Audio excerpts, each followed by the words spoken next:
Hi മക്കളെ, എല്ലാവർക്കും learn English മാസ്റ്ററിന്റെ ക്ലാസ്സിലേക്ക് സ്വാഗതം. സോഷ്യൽ സയൻസിൽ നമ്മൾ ഇന്ന് പഠിക്കാൻ പോകുന്നത് stone age versus bronze age എന്ന ടോപ്പിക്കാണ്. സ്റ്റോൺ ഏജ് എന്താണ്, അതുപോലെ ബ്രോൺസ് ഏജ് എന്താണ്, സ്റ്റോൺ ഏജും ബ്രോൺസ് ഏജും തമ്മിലുള്ള ഡിഫറൻസ് എന്താണ്. ഈ ഒരു ഭാഗത്തുനിന്ന് എന്തായാലും നമുക്കൊരു ചോദ്യം ഓണപരീക്ഷയ്ക്ക് പ്രതീക്ഷിക്കാവുന്നതാണ്. അപ്പൊ ആദ്യം നമുക്ക് സ്റ്റോൺ ഏജ് എന്താണെന്ന് നോക്കാം. Early human lived in the forest. They lived by gathering fruits and vegetables and hunting animals to eat their meat. ഇപ്പൊ സ്റ്റോൺ ഏജ് എന്ന് പറയുന്നത് ഏർലി ഹ്യൂമൻസ്, ആദിമ മനുഷ്യര് ലിവ്ഡ് ഇൻ ദി ഫോറസ്റ്റ്, കാട്ടിലായിരുന്നു താമസിച്ചിരുന്നത്. ദേ ലിവ്ഡ് ബൈ, അവരെങ്ങനെയാ താമസിച്ചിരുന്നത്? By gathering fruits and vegetables, കാട്ടിൽ നിന്ന് പഴങ്ങളും അതുപോലെ വെജിറ്റബിൾസും ഒക്കെ സംഭരിച്ചുകൊണ്ടും, ഹണ്ടിങ് ആനിമൽസ് അല്ലെ, മൃഗങ്ങളെ വേട്ടയാടിയിട്ട്, ടു ഈറ്റ് ദെയർ മീറ്റ്സ്, അവയുടെ ഇറച്ചിയൊക്കെ ഭക്ഷിച്ചുകൊണ്ടാണ്. They used rough stones from their surroundings as weapons. അപ്പൊ മൃഗങ്ങളെ വേട്ടയാടുന്നതിന് വേണ്ടി, അതുപോലെ ഈ പഴങ്ങളൊക്കെ ശേഖരിക്കുന്നതിന് വേണ്ടി അവരുടെ സറൗണ്ടിങ്സിൽ, ചുറ്റുപാടിൽ നിന്ന് റഫായിട്ടുള്ള, പരുക്കനായിട്ടുള്ള കല്ലുകൾ സംഘടിപ്പിച്ചു. ഈ കല്ലുകൾ എന്തായിട്ട് ഉപയോഗിച്ചു? ആസ് എ വെപ്പൺസ്, ആയുധങ്ങളായി അവർ ഉപയോഗിച്ചിരുന്നു. Since stones were used as weapons, this period is called Stone Age.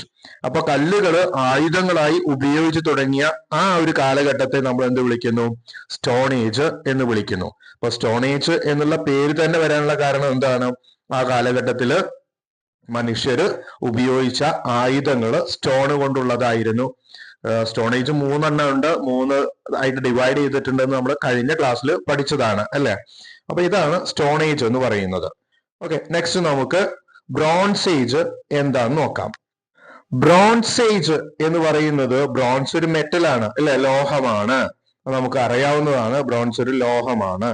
അപ്പൊ നോക്കാം. Since copper was not strong enough for tilling the soil, cutting trees, they mixed copper and tin to make a harder and stronger alloy called bronze.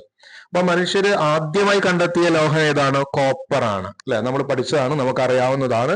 Copper ആണ്, ചെമ്പാണ് മനുഷ്യൻ ആദ്യമായി കണ്ടെത്തിയ ലോഹം. എന്നാൽ ചെമ്പിനൊരു പ്രശ്നമുണ്ട്. അതെന്തായിരുന്നു? Not strong അല്ലെ. അത് ആവശ്യമുള്ളത്ര സ്ട്രോങ് അല്ല, നോട്ട് ഇനഫ് സ്ട്രോങ് അല്ലെ. ആവശ്യമുള്ളത്ര കരുത്ത് അതിനുണ്ടായിരുന്നില്ല. എന്തിനു വേണ്ടി? ടില്ലിംഗ് ദ സോയിൽ, മണ്ണ് ഇളക്കാനൊന്നും അത് സാധിക്കില്ലായിരുന്നു. അതുപോലെ കട്ടിംഗ് ട്രീസ്, കോപ്പർ ഉപയോഗിച്ച് മരങ്ങളെ മുറിക്കാനും കഴിയില്ലായിരുന്നു. അതുകൊണ്ട് എന്ത് ചെയ്തു? ഈ ആദിമ മനുഷ്യര് മിക്സഡ് കോപ്പർ ആൻഡ് ടിൻ, കോപ്പറിനെ, ചെമ്പിനെ ടിൻ എന്ന് പറയുന്ന ലോഹവുമായിട്ട് മിക്സ് ചെയ്തു. അങ്ങനെ അവരതിനെ ഹാർഡർ ആക്കി, നല്ല കരുത്തുള്ളതാക്കി മാറ്റി. Harder and stronger alloy called bronze. അങ്ങനെ കോപ്പറും ടിന്നും ചേർത്തുണ്ടാക്കിയ ആ സ്ട്രോങ് അലോയ് അല്ലെ, ആ കരുത്തുള്ള അലോയ്, ലോഹ സങ്കരമാണ്, ലോഹ മിശ്രിതമാണ് എന്തെന്ന് വിളിക്കുന്നത്? ബ്രോൺസ് എന്ന് വിളിക്കുന്നത്. അപ്പൊ ബ്രോൺസ് ഏതൊക്കെ ചേർന്നതാണെന്ന് നമുക്ക് ഓർക്കണം. കോപ്പറും ടിന്നും ചേർത്തുണ്ടാക്കിയ അലോയ് ആണ് bronze. The period when weapons and tools made of bronze were used is known as Bronze Age. അപ്പോ ബ്രോൺസ് ഉപയോഗിച്ച് ടൂൾസും വെപ്പൺസും, ആയുധങ്ങള്, ഉപകരണങ്ങളൊക്കെ ഉണ്ടാക്കിയ ഈ കാലഘട്ടത്തെയാണ് നമ്മൾ എന്തെന്ന് വിളിക്കുന്നത്? ബ്രോൺസ് ഏജ് എന്ന് വിളിക്കുന്നത്. ഇനി നമുക്ക് അടുത്തതായിട്ട് ഈ സ്റ്റോൺ ഏജും ബ്രോൺസ് ഏജും തമ്മിലുള്ള ഡിഫറൻസ് എന്താണ്? സാധാരണ പരീക്ഷയ്ക്ക് ചോദിക്കാവുന്ന ഒരു ചോദ്യമാണ് ഇത്, ഇമ്പോർട്ടന്റ് ആയിട്ടുള്ളതാണ്. ഈ കാലഘട്ടത്തിലെ മനുഷ്യരുടെ ജീവിതത്തിലുള്ള വ്യത്യാസം എന്താണ്? സ്റ്റോൺ ഏജിലെ മനുഷ്യർ എങ്ങനെയാണ് ജീവിച്ചിരുന്നത്? ബ്രോൺസ് ഏജിലെ മനുഷ്യർ എങ്ങനെയാണ് ജീവിച്ചിരുന്നത്?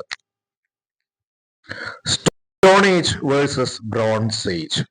സ്റ്റോൺ ഏജിന്റെ പ്രത്യേകത എന്തായിരുന്നു? സ്റ്റോൺ ടൂൾസ് ആയിരുന്നു ഉപയോഗിച്ചത്. സ്റ്റോൺ ഏജില് സ്റ്റോൺ ടൂൾസ്, കല്ലുകൊണ്ടുള്ള ആയുധങ്ങളാണ് ഉപയോഗിച്ചത്. ബ്രോൺസ് ഏജിലോ ബ്രോൺസ് ടൂൾസ് ആണ് ഉപയോഗിച്ചിരുന്നത് അല്ലെ, ബ്രോൺസ് ഉപയോഗിച്ചിട്ടുള്ള ആയുധങ്ങൾ. സ്റ്റോൺ ഏജിലെ അഗ്രികൾച്ചർ സ്റ്റാർട്ട് ചെയ്തു അല്ലെ, കൃഷിയൊക്കെ തുടങ്ങുന്നത് എവിടെയാണ്? സ്റ്റോൺ ഏജിലാണ്. എന്നാൽ ബ്രോൺസ് ഏജിൽ ചെയ്തു? എക്സ്പാൻഡിങ് അഗ്രികൾച്ചർ, കൃഷി എക്സ്പാൻഡ് ചെയ്തു അല്ലെ, വർദ്ധിപ്പിച്ചു. കാരണം എന്താ? നല്ല ആയുധം ഉണ്ട് അവർക്ക്, മണ്ണ് കിളയ്ക്കാനുള്ള ആയുധം അവർക്ക് ഉണ്ടായിരുന്നു അല്ലെ, കട്ട് ചെയ്യാനൊക്കെ. അതുകൊണ്ട് അഗ്രികൾച്ചർ ലാൻഡ് എക്സ്പാൻഡ് ചെയ്തു. Third point, stone age invented the wheel. Stone ഏജിൽ എന്ത് ചെയ്തു? വീലുകള്, ചക്രങ്ങള് കണ്ടെത്തി. അതുപോലെ സ്റ്റാർട്ടഡ് മേക്കിംഗ് പോട്ടറി, മൺപാത്രങ്ങൾ ഉണ്ടാക്കുന്നതും സ്റ്റോൺ ഏജിലാണ്. ഇപ്പൊ ബ്രോൺസ് ഏജിൽ എന്തായിരുന്നു?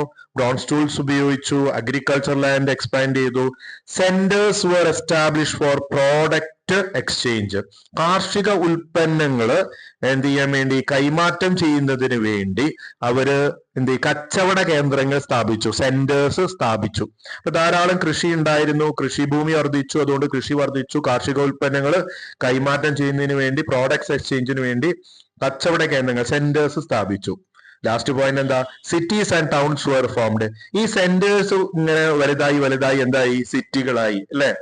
നഗരങ്ങള്, പട്ടണങ്ങളും നഗരങ്ങളും ഒക്കെ എന്ത് ചെയ്തു? ഇതിന്റെ ഫലമായി രൂപം കൊണ്ടു. അപ്പൊ ഇത് രണ്ടുമാണ് സ്റ്റോൺ ഏജിന്റെയും ബ്രോൺസ് ഏജിന്റെയും സവിശേഷത എന്ന് പറയുന്നത്.